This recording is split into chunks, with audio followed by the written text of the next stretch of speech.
September is Suicide Awareness and Prevention Month, and recently World Suicide Prevention Day was on September 10th. Recently, Kallie Fagg, a 13-year-old student at Southeastern Stokes Middle School in Walnut Cove, North Carolina, committed suicide due to students bullying her, as well as due to the inaction of school officials that Kallie had reached out to with regards to the bullying.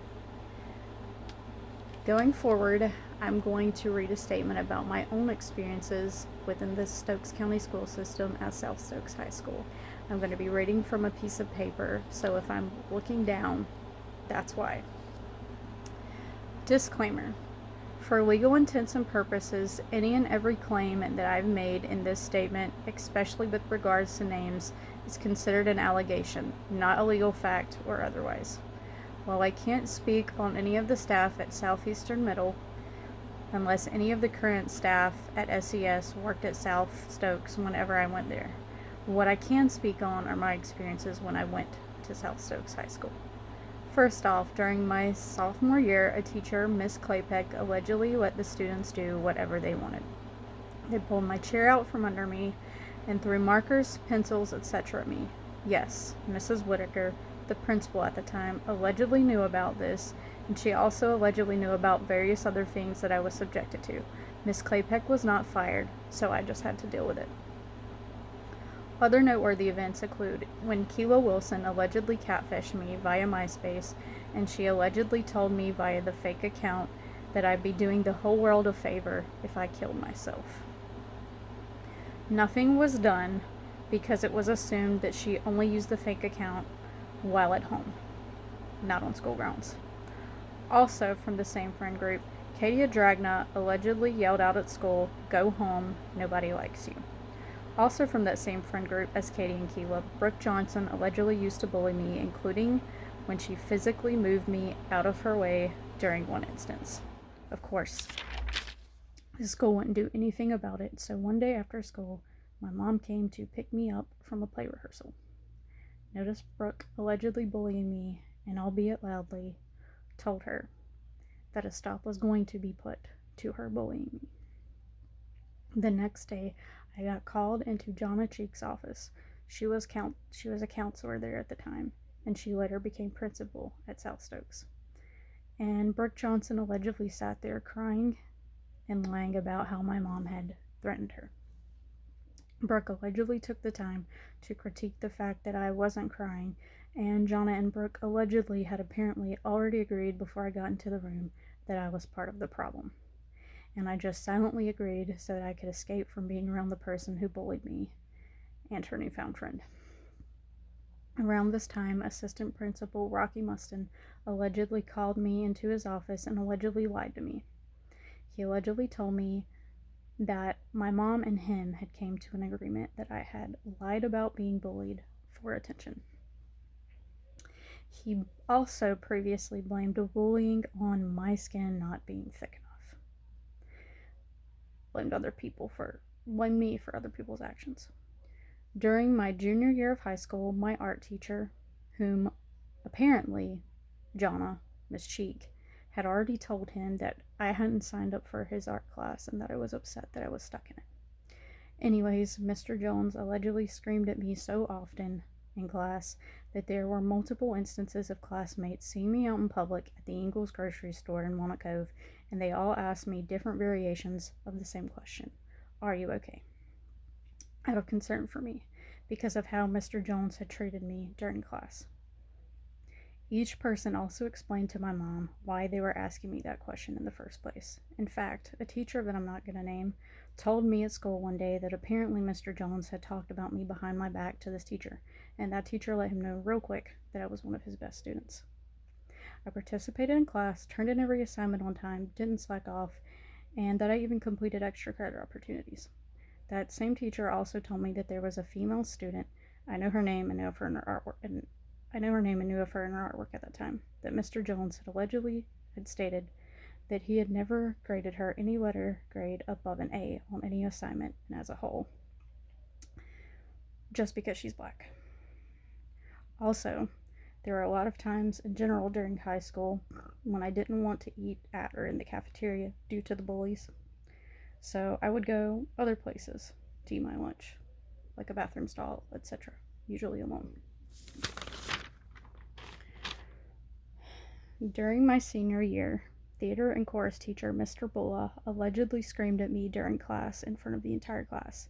He allegedly looked at me the entire time, and he also allegedly made statements that tipped the students off to the fact that he was referring to me. He also allegedly threatened me during his shouting match. But he was able to get away with it just because he didn't say my name. He also apparently made speeches about me during other class periods. Prior to this instance, there was tension between Mr. Bulla and I because I had made Mr. Picard, the principal at the time, aware that Mr. Bulla had recently added required fundraising as a part of what we were going to be graded on in the class. After what he did to me in class, my mom and I met with the superintendent at that time. Shortly after that, I was exiled from the class, wasn't able to participate in what should have been the final musical of my high school experience, and I had even fundraised $525 towards the musical that he and the other bullies got to enjoy, and had to sit in the library daily and do alternative assignments and write out word for word what was discussed between Mr. Bulla and I. I got punished for what he did to me, and what did he get? To top it off, multiple students posted about me by name via Facebook, and I just had to deal with it. He's also an alumni of the first college that I went to, which is Lees McRae College. As soon as I made it to my dorm during move-in day, my roommate and her family were upset with me because apparently Mr. Bulla had allegedly already showed up at the dorm 3 times looking for me. They had barely finished explaining what had happened when he showed up in the doorway again. I wasn't cast in anything, but he was apparently still involved at LMC, and even though I earned a 3.9 GPA, because of Mr. Bulla, I didn't feel safe at that college. I transferred out of there after the first semester to Catawba College. One evening, I went to the campus library and was scrolling around Facebook when I noticed a post from a former classmate, an LMC student. I commented on the post, and apparently Mr. Bulla saw my comment, and he quickly started commenting on the post about how he was going primal, etc. Of course, the student asked me where I went, and I told him that I had transferred to Catawba. So upon seeing his comment and knowing that he had read the comment about me transferring to Catawba, I was re-traumatized all over again. I rushed back to the dorm and explained to my 2 RAs as well as campus safety why I was scared, and they reassured me that even if he did show up, that he wouldn't have free reign at the dorms like he did at LMC. He shouldn't have even been in the dorm, alumni or not. This doesn't include everything because, especially with the rise of TikTok and other short form video platforms, etc., I'll be lucky if anyone even listens to a statement or video of this length. My point is this. When I was a student, other students, faculty, administration, and teachers were bullies who never faced any accountability as long as I was a student. It's honestly scary knowing that Jonna Cheek was a principal at South Stokes and that she is now director of academic and emotional support for the Stokes County School System, and that certain people still teach, etc., knowing what they did to me. They get Teacher of the Year accolades, and all I got was psychological wounds, etc. Now, I know what you're thinking. Kelly, you graduated from high school in 2011. That's not the point, and I'll stop you right there. So you want to talk about, it can be heartbreaking for survivors to work up the courage to speak their truth and then have someone blame them for what happened, dismiss what they went through, or invalidate their feelings. It can make trauma survivors feel unsafe, alone, and can damage their self-esteem. No need to overthink it. The simplest statements can often go a long way when communicated in a caring manner. Here are some comforting things that you can say to trauma survivors. I believe you. It's not your fault. I'm here for you. I'm so sorry this happened. You didn't deserve it. And we'll get through this together. Things to avoid saying to trauma survivors. It happened so long ago. Shouldn't you be over it? Don't feel that way. Stay positive. Everything happens for a reason. That's not bad. That's not that bad. It could have been worse. Yeah, don't say those things. Also, per therapist Dr. Vasilia, trauma survivors who talk about their stories are often accused of dramatizing or fixating on the past. The truth is, survivors tend to minimize the past, make excuses for abusers, or list the ways that it could have been worse. Their experiences are usually worse than they describe. So, keep that in mind, Ted Amos, and anyone else, the next time you decide that you want to shame a bullying survivor. Here's the bigger picture. Students bullied Kallie to death. She reached out for help at Southeastern Stokes Middle School to no avail. Bullies weren't held accountable in my experience either. Bullies throughout the Stokes County School System have been able to do so for decades now with zero accountability, just immunity and impunity. I have read comments and messages about how students bullied other students at South Stokes High School back in the 70s, 80s, and 90s. What was done to me from 2007 until 2011 when I graduated was nothing different. I've read about current Stokes County students, whether it be at South Stokes, SES, Chestnut Grove, Piney Grove, etc., as well as graduated and former homeschool, etc. students, and students who previously attended South Stokes, SES, West Stokes High School, North Stokes High School, London Elementary, Wanacove Elementary, Germantown Elementary, etc. And one thing has remained a constant. Bullies at these schools aren't held accountable, not by school officials, whether that be the principal, vice principal, counselor, etc., and not by the school system or district itself, whether it be Superintendent Dr. Brad Rice, etc. There is no accountability to be had. In fact, according to several comments and messages that I've read, Dr. Brad Rice, superintendent, is part of the problem. While it is not my place to speak for other people, and while we've lost Kallie, she's no longer here to speak for herself. It's important to illustrate the problem within Stokes County Schools for you all, because I don't want another student to die. One is one too many, and from what I've heard and read, the suicide rate in Stokes County is high, so we must act now to try to keep people alive and work towards accountability, healing, and wellness within the Stokes County schools. Your children deserve to heal and thrive. You deserve to heal and thrive. Here are just a few of the comments and messages that I've read. We will be there. My niece is sitting in Brenner's Hospital due to a suicide attempt 3 days before this baby killed herself. She was on a Snapchat thread with kids from Piney Grove Middle School and was egged on to kill herself, so she tried. Stokes is pitiful. Next statement. I have a family member that was hospitalized on their 18th birthday back in January because she couldn't take the bullying anymore at South Stokes. She came to me and said, I need help. I went to the principal, Mr. Bottoms, the SRO, Superintendent Dr. Brad Rice, and the Director of High Schools and Middle Schools for Stokes County, and nothing was done. But yet, the bully got to go to all the school events, including prom, after several offenses. My family member was not allowed to go to her senior prom. But the girl that beat her up was allowed. Because, and I quote, her offenses were not substantial. Really? It doesn't matter. An offense is an offense. Period. And from the same statement with regards to Mr. Bottoms, I went to his office a week before a fight broke out between my daughter and another student. He said that he would talk to both students. The following week on Wednesday, the girl bully started a fight with my daughter. I went to his office again and told him that this could have been prevented if he would have done his part. But no. My daughter was punished just like the other students, and she didn't even throw a punch.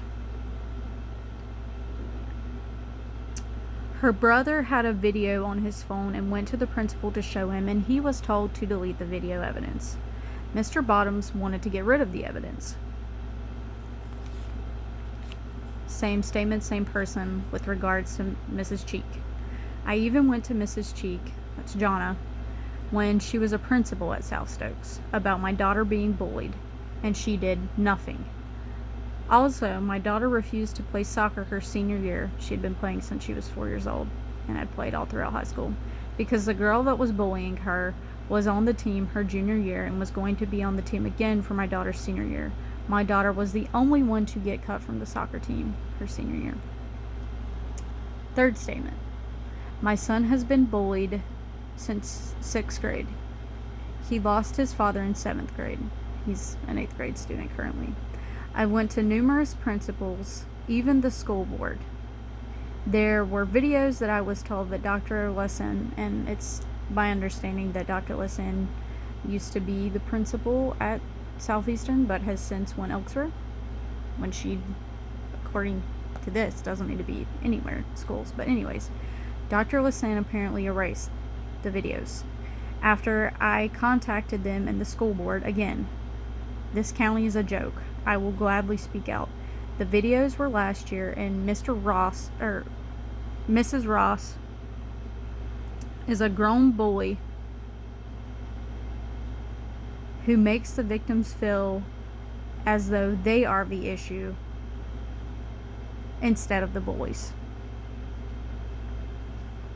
Mr. Ross. The teachers turn a blind eye while they walk out of the entire classroom. The school system isn't safe. My son wanted to be homeschooled this year because of it. He isn't. The fourth statement. Madeline was picked on by certain boys last year because she's in band. She went to the principal, vice principal, teachers, and nothing was done. My parents went in there, I went in there, we sat in the principal's office for 2.5 hours, just to be told, that's just how children are nowadays, and unless a physical altercation happens, there's nothing we can do. Those are just 4 statements of the countless that I've read, plus my own experience, plus what Kallie was subjected to. And again, she's no longer here to advocate for herself. So I don't know about you all, but I'm not giving up. This doesn't need to happen ever again. Now, just to note, in the description of this video, I'm going to be including credit for the 2 quotes, as well as a link to the Kindness for Kallie bullying support group. It's a Facebook group that her dad started. And I'm also going to include informational articles with regards to Kallie, like news articles. And also, if and when I do this, I'm going to start a petition, and I will include the link in the description of the video as well. I want the petition to be specific and not just a broad strokes overview. So when I say specific, I mean specific policy changes that have to be taken into account and have to be put into action, have to actually be enforced by law. Because it's just words on paper if it's not enforced. Mr. Superintendent, Dr. Brad Rice. On paper, it's just words. Words with no backbone, without action. I also wanted to inform everyone, if you don't know already, at, I think it's Palm Meadow Theater. It used to be the DMV in Wanna Cove, right near Main Street Diner and Just Plain Country. It's all on Main Street. There's going to be a meeting tomorrow at 10 a.m. with regards to everything that's going on bullying wise and what was done to Kallie, and with regards to the action that has to take place now going forward. Also, sorry, I didn't mean to say also, as far as I know, Callie's father, Jimmy, is going to be speaking at the school board meeting on September 23rd. He was going, as far as I know previously, he was going to go on the 18th, but as far as I've been told, I think he's going on the 23rd instead. So if you would like to go in support of him, attempt to make your own statements, September 23rd. I don't know the exact time. I know I've read the time, but I don't want to say the wrong time. So if I find a link with the exact time, I will link that in the description as well. Sorry, don't mean to say And as far as people wanting to speak, I don't know if school board, I'm not positive, because I'm sure things may have changed since I went to school, but I'm not positive if a school board meeting is similar to like a town hall meeting wherein the floor is yours for only like 30 seconds, or some places 3 minutes if you're lucky. But anyways, I don't know if anyone else will be allowed to speak other than Callie's father, but even just going just in support, and then while you're there, if you're able to speak about your own bullying experiences with being bullied and the inaction, then that's awesome if you're able to speak. And then I also wanted to note that going forward, in Walnut Cove, North Carolina, at, I think it's First Christian Church, I may have the name wrong, you may need to message Callie's father, Jimmy, but going forward there will be meetings, and there should be more information in the Kindness for Kallie Facebook group, or you can message Jimmy for more information. But anyways, there will be meetings going forward at the church, I think in the basement, with regards to bullying, like like a support group, and getting together to enact positive change with regards to bullying. Thank you for listening and for your time and consideration. And